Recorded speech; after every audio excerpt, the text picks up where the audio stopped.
Assalamualaikum warahmatullahi wabarakatuh. Alhamdulillahirabbil alamin wassalatu wassalamu ala asrofil anbiya'i wal mursalin wa ala alihi wa sahbihi ajmain, amma ba'du. Pertama-tama marilah kita panjatkan puji dan syukur kehadirat Allah Subhanahu wa taala yang telah melimpahkan rahmat dan hidayahnya kepada kita sehingga kita bisa diberikan beribu-ribu kenikmatan, salah satunya yaitu nikmat sehat walafiat.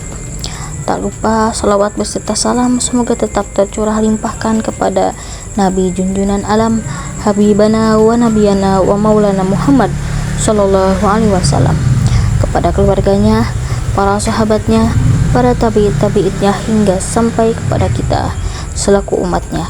Amin ya rabbal alamin. Hadirin rahimakumullah, kita semua berkumpul di sini untuk berbagi dan mencari solusi atas masalah yang seringkali terabaikan atau seringkali dialami oleh Gen Z, yaitu lelah batin. Kehidupan modern seringkali menimbulkan tekanan yang tidak terduga. Kita dihadapkan pada tuntutan belajar, kehidupan sosial, dan harapan pribadi. Lelah batin menjadi konsekuensi yang sering kali kita abaikan. Oleh karena itu, di sini saya mempunyai 8 tanda bahwa kita mengalami lelah batin. Yang pertama, mudah tersinggung atau baperan. Nah, terus yang kedua, kita menjadi tidak sabaran atau gampang marah-marah. Yang ketiga, tidak termotivasi untuk melakukan sesuatu bahkan pada hal yang biasanya seringkali kita lakukan. Yang keempat, sering gelisah atau ketakutan pada banyak hal secara berlebihan, atau Gen Z itu nyebutnya overthinking. Khususnya overthinking mikirin gimana nih kelanjutan masa depan. Yang kelima, sering ngerasain pengen nangis tiba-tiba dan merasakan kesedihan tanpa gak tahu sebabnya tuh kenapa. Yang keenam, mulai terasa asing dengan lingkungan sekitar, merasa sendirian di tengah keramaian, dan lebih asik membayangkan kehidupan ideal yang kita ciptakan di dalam pikiran kita sendiri. Yang ketujuh, tidur mulai tidak nyenyak, dan saat bangun badan pegel-pegel atau tidak bugar. Nah, yang terakhir, perlahan menurunnya semangat beribadah, mau itu ibadah sholat fardu, sholat sunnah, atau kegiatan yang lainnya. Nah, maka dari itulah ciri-ciri dan tanda-tanda kalau kita sedang mengalami lelah batin. Seperti dalam Quran surat Al-Imran ayat 139 yang artinya, janganlah kamu bersikap lemah dan janganlah pula kamu bersedih hati, padahal kamulah orang-orang yang paling tinggi derajatnya jika kamu orang-orang yang beriman. Nah, dari tanda-tanda tadi, kira-kira apa sih penyebab dari lelah batin? Nah, penyebabnya itu, satu, kita mengalami tekanan dan stres. Yang kedua, kurangnya istirahat yang cukup. Yang ketiga, kehidupan kita tidak seimbang. Yang keempat, ketergantungan pada teknologi. Dan yang terakhir, masalah pribadi dan masalah keluarga. Nah, yang terakhir ini nih yang paling relate sama anak-anak zaman sekarang. Kita harusnya bisa luangin waktu untuk istirahatkan jiwa kita. Nah, kira-kira caranya gimana nih? Karena gak ada dokter yang bisa mengobati sang jiwa kecuali yang memiliki jiwa ini, yaitu Allah Subhanahu wa taala. Langkah pertama, kita mengambil air wudhu, kemudian sholat sunnah, misalnya sholat tobat 2 rakaat. Kemudian berbanyaklah berdoa dan bermunajat kepada Allah Subhanahu wa taala. Nah, Tapi jangan kemana-mana, kita duduk aja sambil menikmati hidup. Meski itu hanya sekedar berdiam diri, berzikir, dan menyebut nama Allah, syukur-syukur dilanjut dengan ngaderes Al-Quran. Nah teman-teman, aku juga punya nih doa untuk kesehatan mental.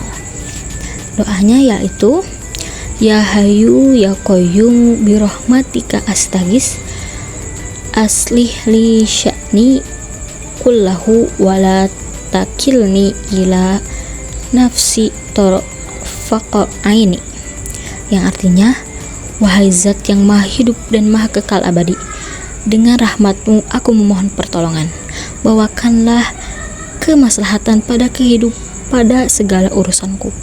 Janganlah kau biarkan aku sendiri menyelesaikan urusan meski sekejap. Hadis riwayat An-Nasai, Ibnu Sunni, Al-Hakim, dan Al-Baihaqi. Dari semua tanda-tanda dan penyebab dari lelah batin, kira-kira ada gak sih solusinya? Nah, udah pasti ada dong. Nah, solusi dari semuanya yaitu, yang pertama, kita harus istirahat dengan cukup.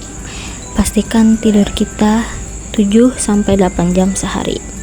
Kemudian yang kedua, berolahraga, aktivitas fisik bisa mengurangi stres. Yang ketiga, lakukanlah meditasi atau relaksasi, teknik pernapasan dalam seperti olahraga yoga. Yang keempat, perbanyak koneksi sosial, berbagi perasaan dengan orang-orang yang terpercaya. Yang kelima, lakukanlah hobi dengan kegiatan positif yang bisa mengembangkan minat dan bakat kita.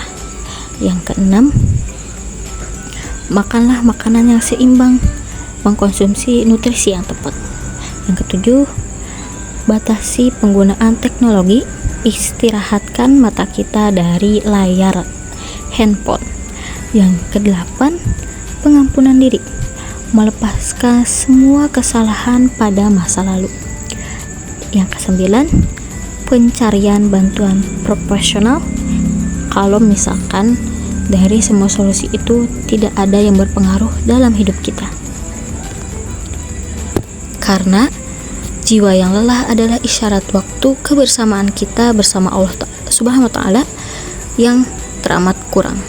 Jangan sampai lelahnya jiwa membuat kita tak bisa menjadi pribadi yang lebih baik dalam kualitas ibadahnya saat hidup di dunia ini.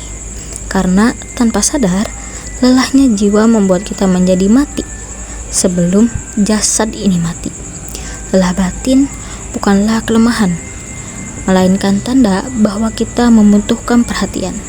Nah, hadirin rahimakumullah, mari kita mengakui, mengatasi, dan bangkit bersama untuk mengatasi tanda-tanda lelah batin. Dari semua yang terjadi, seharusnya kita lebih mendekatkan diri kepada Allah sebagai bentuk perlindungan dan permohonan. Hendaklah kita menghentikan sejenak aktivitas yang banyak sekali menyita waktu kita, terutama urusan dunia. Semoga dengan semua yang telah terjadi bisa membuat kita merasa terevaluasi dengan kehidupan yang kita lalui dan memperbanyak beribadah kepada Allah SWT. Semoga juga kita semua dapat menemukan kekuatan untuk menghadapi lelahnya batin dan menemukan kedamaian. Terima kasih atas semua perhatiannya. Mohon maaf apabila banyak kesalahan. Unzur man qala wala tanzur man qala. Billahi taufiq wal hidayah waridho wal inayah. Wassalamualaikum warahmatullahi wabarakatuh.